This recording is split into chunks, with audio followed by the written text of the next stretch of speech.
রামকৃষ্ণদেবের মা বলছে, গদাই তুই তো একটা ব্রাহ্মণের ছেলে, জাতেইনি কর্মকার, শূদ্রের হাতে নিতে হবে। তখন রামকৃষ্ণ ঠাকুর বলছে, মায়ের কোনো জাত হয় না, এই ধনীমানা ভিক্ষে দিলে আমি ভিক্ষা নেব না। রামকৃষ্ণদেব গো ধরে বসে আছে, তখন ধনীমা ডাকছে, গদাই এসো আমি ভিক্ষা দেবো। তখন রামকৃষ্ণদেব উঠে যে ভিক্ষা নিচ্ছে। ইনি হলেন রামকৃষ্ণদেবের ভিক্ষা মা। এখন বেলুন মঠে আছে ঢেকে। হ্যালো বন্ধুরা, সবাইকে মোবাইল টিভি চ্যানেলে স্বাগত। আজকে আমি তোমাদেরকে নিয়ে চলে এসেছি রামকৃষ্ণ মঠ অর্থাৎ কামারপুকুরে। তো তোমরা দেখতে পাচ্ছ একদম শ্রী শ্রী রামকৃষ্ণ ঠাকুরের নিজের হাতে রোপণ করা একটি আম গাছ, এবং পুজো দেওয়ার জন্য এখানে কিছু সামগ্রী নিয়ে বসে রয়েছেন। এবং তার সঙ্গে রয়েছে রামকৃষ্ণ পরমহংসদেবের বৈঠকখানা এবং নিজের বসত বাড়ি। চলো দেখে নেওয়া যাক সম্পূর্ণ ভিডিওটা কোথায় কি রয়েছে। শুরুতেই চললাম আমি সেই পুকুরের দিকে, যেই পুকুরে অষ্টসখী নিয়ে সারদা মা স্নান করছেন। চলো দেখে নেওয়া যাক এই পুকুরের চারধারটা ঠিক কীরকম। আমাদের সঙ্গে উপস্থিত রয়েছেন এখানকার গাইড টগরী দেবী মহাশয়া। ওনার মুখ থেকেই আমরা এখানকার সমস্ত তথ্যগুলো খুব সহজেই জেনে নিতে পারবো। চলো দেখে নেওয়া যাক।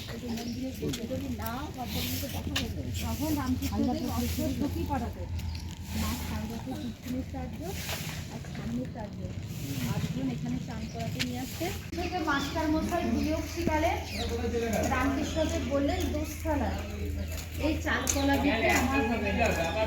মাস্টার মশাই বলছে, কেন রে গদাই? বলছে, যোগ মানে ভক্তের সাথে ভগবানের যোগ, আমি যোগ করবো, আর বিয়োগ মানে তো কাটাকাটি, বিয়োগ আমি করবো না। তখন এখানে থালা দিয়ে রামকৃষ্ণদেব কথা বলছে, বলে বিষ্ণু মন্দির দেখাবো, দেখবেন ওখানে লুকিয়ে থাকবো। এই কাঠগুলো দেখবেন আগেকারে, একটা একটা নতুন লাগিয়েছে, এগুলো আগেকারে শাল কাঠ। আসুন ভেতরে বেরিয়ে আসুন।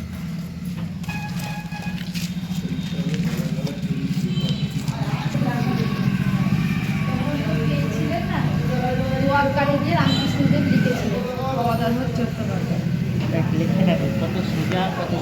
আর এটা হচ্ছে লাহাবাবুর মেয়ে প্রসন্নময়ী, এটা জমিদারের মেয়ে প্রসন্নময়ী।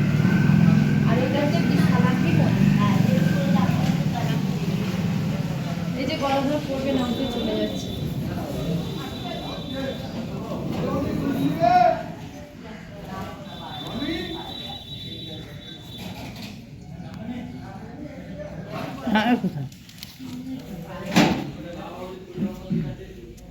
রামকৃষ্ণদেবের মন্দিরে যখন ঢুকবে, এই জায়গাটা মন্দির হয়ে গেছে ঢেকিশালা। ঠাকুরের মা এখানে রান্না করতেন, হয়ে উনুনের মধ্যে ঢুকে গেছিলেন।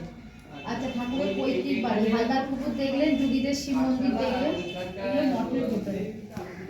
আর এগুলো জয়রাম বাটি। আর ওটা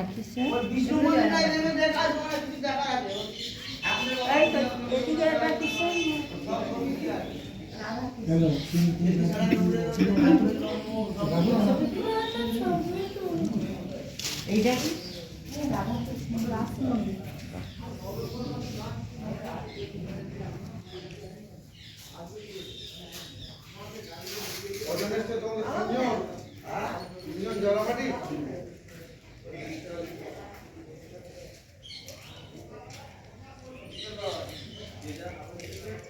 কোনগুলো নিয়ে যাও।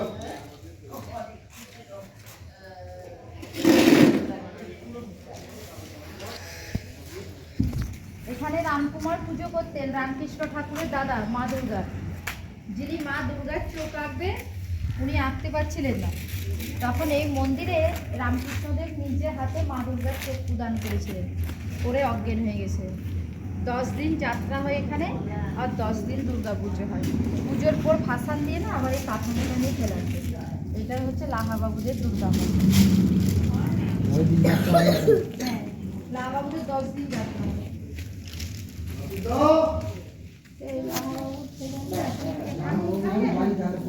এগুলো সব 500 ঘর পরিবার, এগুলো সব রাখা থাকে। কত অসুবিধা।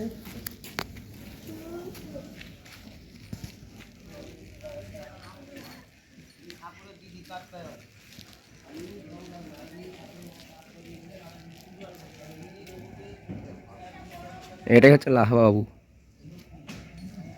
ধর্মদাস লাহা অর্থাৎ লাহাবাবু বলেই সবাই চেনেন।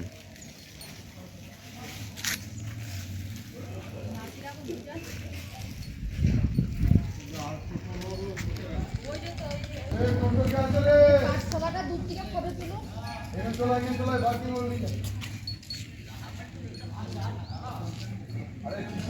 আমারও তো কাজ আছে, তোর দাঁড়াও দাঁড়াও বললে কতক্ষণ দাঁড়াবে?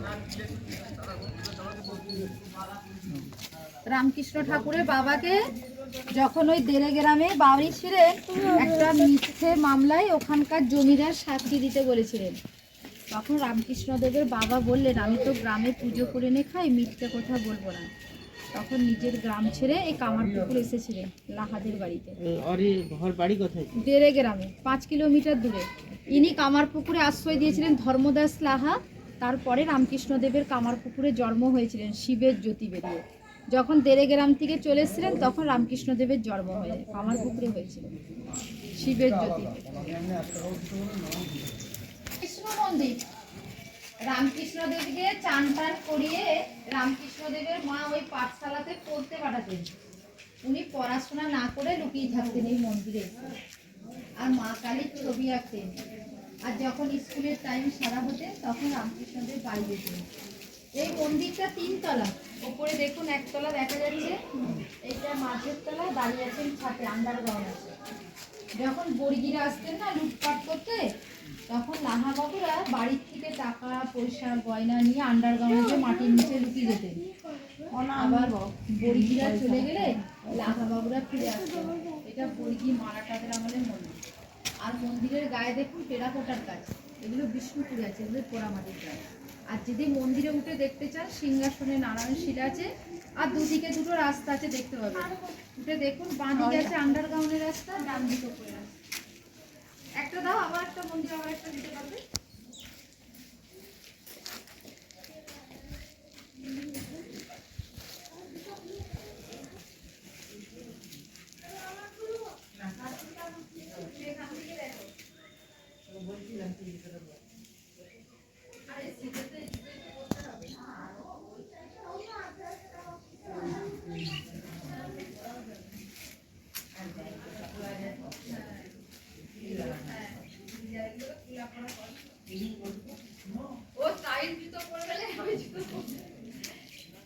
বাইরে বেড়াতে বেরিয়েছে।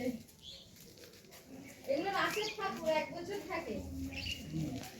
এটা দেখুন রামকৃষ্ণদেবের বাবা ক্ষুদিরাম, আর এটা মা চন্দ্রামণি দেবী। সামনে আছে দাদা রামকুমার আর দিদি কাত্তায়নী, 4 জন মিলে কামারপুকুরে চলে এসেছিলেন যখন তাড়িয়ে দিয়েছিলেন।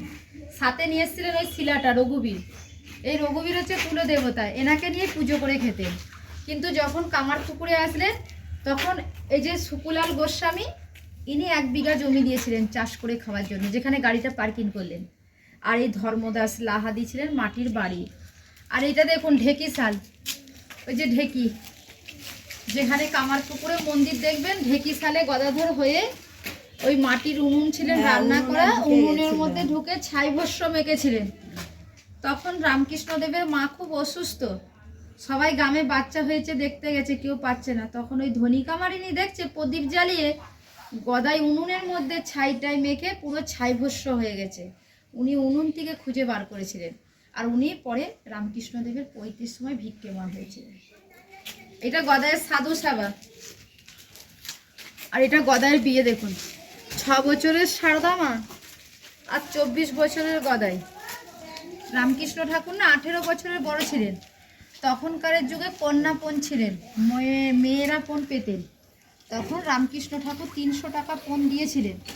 পণ দিয়ে মা সারদাকে বিয়ে করে কামারপুকুরে এনেছিলেন কন্যা পণ। আর এটা গয়না ফেরত। বউ ভাতের দিনে এই লাহাদের বাড়ির গয়না দিয়ে মা সারদাকে বিয়ের সময় সাজিয়েছিলেন। বউ ভাত তো হয়ে গেছিলেন, মা সারদা ঘুমিয়ে গেছে, রামকৃষ্ণদেব নেবে না দানের জিনিস, ঘুমন্ত অবস্থায় খুঁড়ে লাহা বাবুদেরকে ফেরত দিয়েছিলেন। ঘুম ভাঙতে মা সারদা উঠে খুব কান্নাকাটি করলেন, গায়ের গয়না কোথায় গেল। রামকৃষ্ণদেবের মা বুঝাচ্ছে, দেখো বৌমা, তুমি কান্নাকাটি করো না, আমার গদাই দেখবে, তোমায় পরে অনেক গয়না দেবে। 2টো বালা দিয়েছিলেন 2 হাতে, ওই বালাটার নামই হচ্ছে সারদা বালা। আর রামকৃষ্ণদেব দেহ রাখার পরে সারদা মা খুলে গঙ্গায় বিধবার সাজ করছিলেন। রামকৃষ্ণদেব বললেন, আমি তো মরিনি, এই ঘর থেকে ও ঘরে গেছি, তুমি বিধবা সাজ পড়বে না। ওই জন্য জয়রামবাটিতে না মা সারদার মূর্তিতে দেখবেন সিঁদুর, লাল টিক, বেনারসি শাড়ি পরানো আছে। মা সারদা কোনোদিনও বিধবা সাজ পরে না। আর এটা সখীরা কৃষ্ণকে নিয়ে নাচছে, তার পাশে আছে কংসবধ। এগুলো প্রতি বছর নতুন হয়। কোন সময় এটা হয়? রাসে। রোদ পাচ্ছ? হ্যাঁ।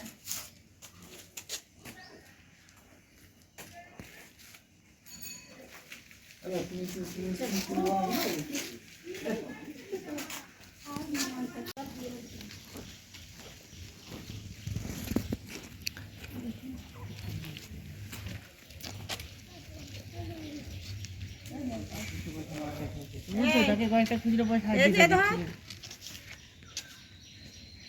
সেই সাইড দিয়ে চলে যা, সেই সাইডে দিয়ে চলে যা।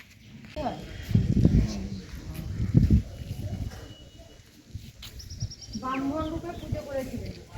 এখানে কালী পুজোর সময় আপনারা ব্রাহ্মণ রূপে মায়ের পুজো করেন।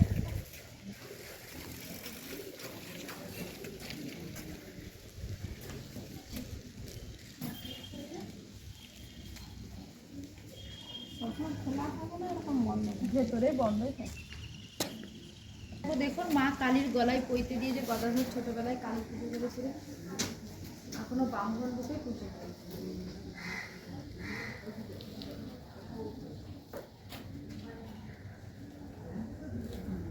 হ্যাঁ তুমি ঠিক বলছো, আমরা তো এটা দিয়েই ঢুকছি।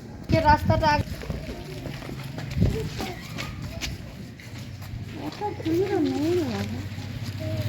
এই যে মন্দিরটা দেখছেন, এটা হচ্ছে গোপেশ্বর শিবের মন্দির। রামকুমার ছোটবেলায় দক্ষিণেশ্বরে ওখানে পুজো করতেন। ওইটা রানী রাসমণির প্রতিষ্ঠা করা মন্দির। কিন্তু রামকৃষ্ণ ঠাকুর না, উনি পুজো করতে জানতেন না। যখন রামকুমারের শরীর খারাপ হয়েছিল, তখন উনি কামারপুকুরে এসেছিলেন হাঁটতে হাঁটতে। এসে গদাধরকে নিয়ে গেছিলেন ওখানে পুজো করার জন্য। যখন ওখানে গদাধর গেলেন পুজো করার জন্য, উনি মা মা করে কাঁদতেন, নিজের ভাবে বসে থাকতেন, মা কালীকে খাওয়াতেন, নিজে খেতেন। সবাই গ্রামের ভাবলেন যে গদাই পাগল হয়ে গেছে। ওনার মাকে বলছে, দেখো চন্দ্রামণি দেবী, তোমার ছেলে তো পাগল, তুমি কোনো শিবের কাছে ধর্ণা দাও, ভালো হয়ে যাবে তোমার ছেলে। 3 দিন এই মন্দিরে উপোস করে রামকৃষ্ণদেবের মা হতে দিয়েছিলেন। এই শিব স্বপ্নে আদেশ করে চন্দ্রামণিকে বললেন রামকৃষ্ণদেবের মাকে, যে গদাই তো পাগল না, মা ভবতারিণী গদাইকে পাগল করে রেখেছে, বাড়ি ফিরে যাও, ভালো হয়ে যাবে। 3 দিন পর ফিরে গেছেন ওনার মা চন্দ্রামণি। আসল পুকুরটা দেখবেন, এই নামে গ্রামের নাম। আমরা বসবাস করছি। এটাই অরিজিনাল কামার পুকুর, যে কারণে এই গ্রামের নাম হয়েছে কামার পুকুর, যেখানে কামাররা বসবাস করতেন সেই জন্য।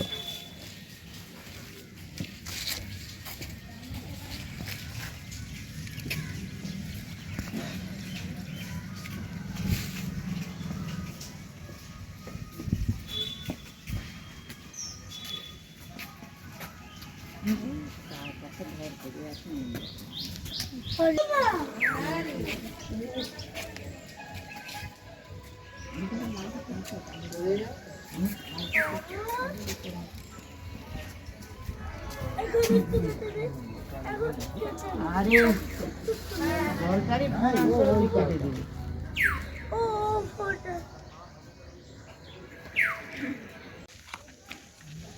ওটা যে জুতোটা খুলে উঠে যে নিয়ে আসুন, রামকৃষ্ণদেবকে করে নিয়ে বসে। রামকৃষ্ণদেব যে হয়ে উনুনের মধ্যে ঢুকেছিলেন না, সবাই তো বাচ্চা দেখতে গেছিল, বললাম খুঁজছিল, পাচ্ছিল না, এই ধনী কামারিনী খুঁজে বার করেছিলেন।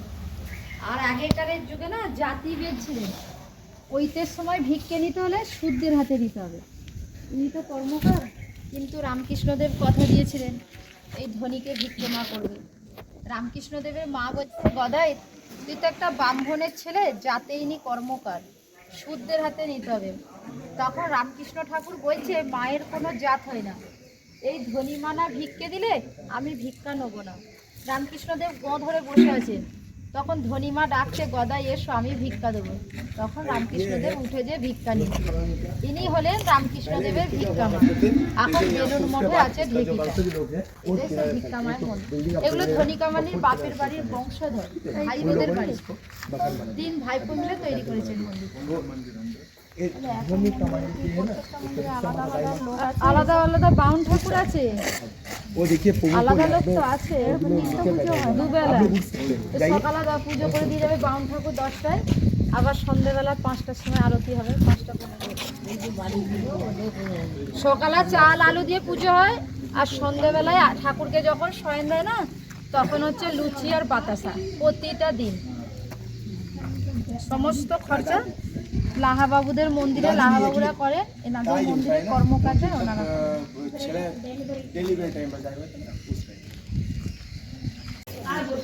এটা লাহাবাবুদের কালী মন্দির। আরে আমার খুচরো যা ছিল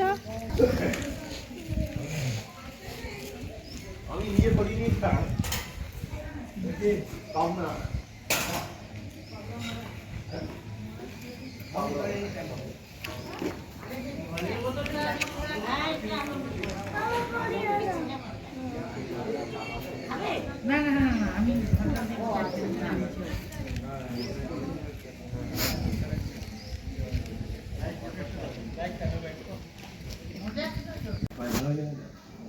ये स्कूल है क्या? नहीं स्कूल नहीं है, ये एक्चुअली मंदिर है, इसको दीपावली का टाइम। যে ধনিকামারিনীর মন্দিরটা দেখে আসলেন, রামকৃষ্ণদেবের ভিক্ষা মা, ওনারাই এই মন্দিরটা প্রতিষ্ঠা করেছে। আর এই মন্দিরটা হচ্ছে ওজন দাড়িপাল্লায় দেখবেন লেখা থাকে উমাচরণ কর্মকার, রাধাচরণ কর্মকার দাড়িপাল্লা, সেই কাঁটা পাল্লা যাদের, এই মন্দিরটা ওনাদের। এখন কলকাতায় থাকে না।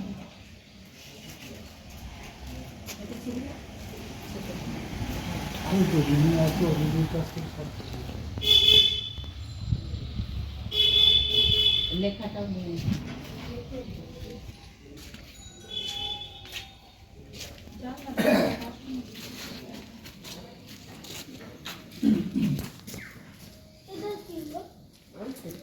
এটা কে এটা করেছে সেটা লেখা আছে। পড় না, ওখানে লেখা তো আছে। পড়।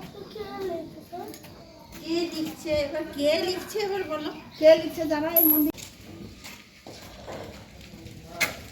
ওদের সাথে যে কোনো সম্পর্ক নেই, এনারা এখানেই থাকেন, বাইরেতেও থাকে না।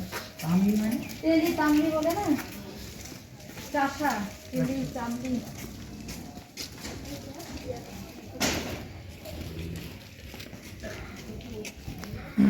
তলা বাড়িটা দেখুন, ডান দিকে দেখা যাচ্ছে টিনের চাল।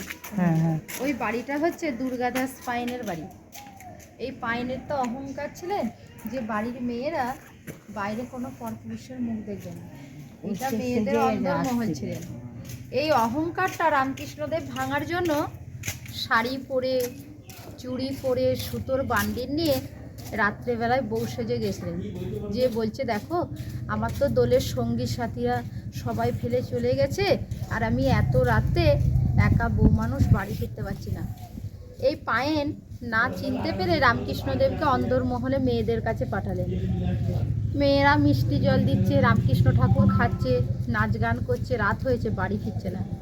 ওই যে পুরোনা পাঁচিল, ওখান থেকে ওনার মেজ ভাই রামেশ্বর একটা হাতে হারকেল নিয়ে রাত্রেবেলায় খুঁজতে বেরিয়েছে, গদাই গদাই করে ডাকছে। তখন শাড়ি টাড়ি বগলে নিয়ে এখান থেকে যাই গো দাদা, যাচ্ছি গো দাদা বলে রামকৃষ্ণদেব বেরিয়ে গেলেন।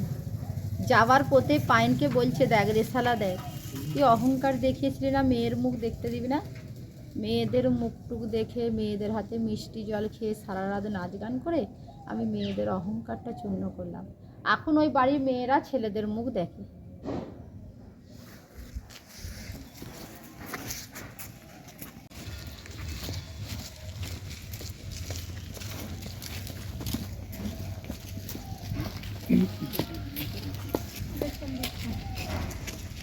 আর এই ডান দিকে এটা রামকৃষ্ণ মঠের, এখানটা দীক্ষা হয়।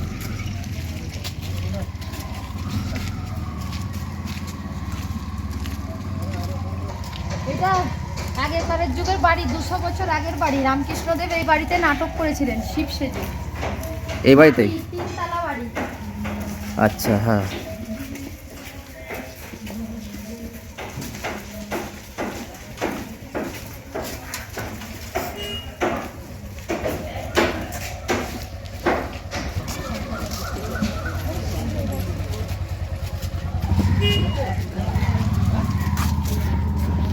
এই দেখুন, এই বাড়িতে রামকৃষ্ণদেব রামায়ণ মহাভারত করতেন, এখন ওনাদের বংশধর আছে।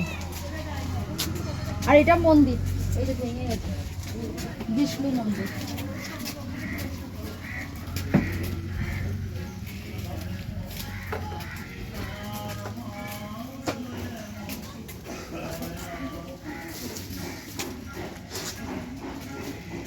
আসুন এদিকে পেরিয়ে আসুন।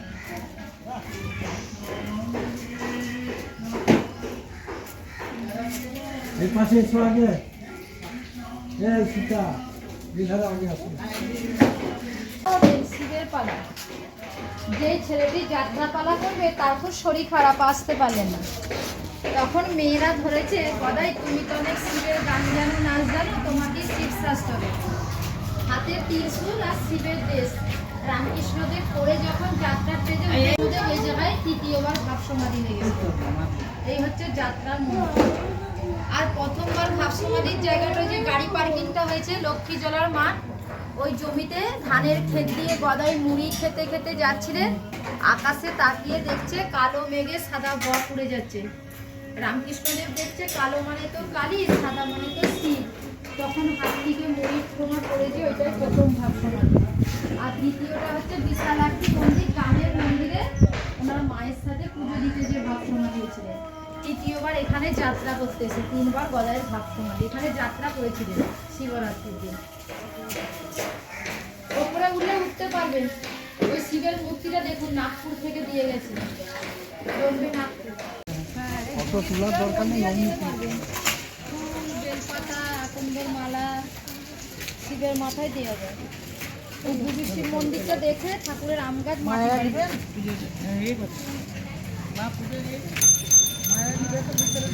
এই যে শিব মন্দিরে দিবেন, খোলা আছে তো?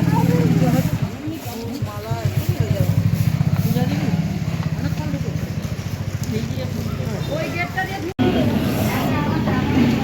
চারটা এটা করে দিন আর 500 দুটো করে দিন।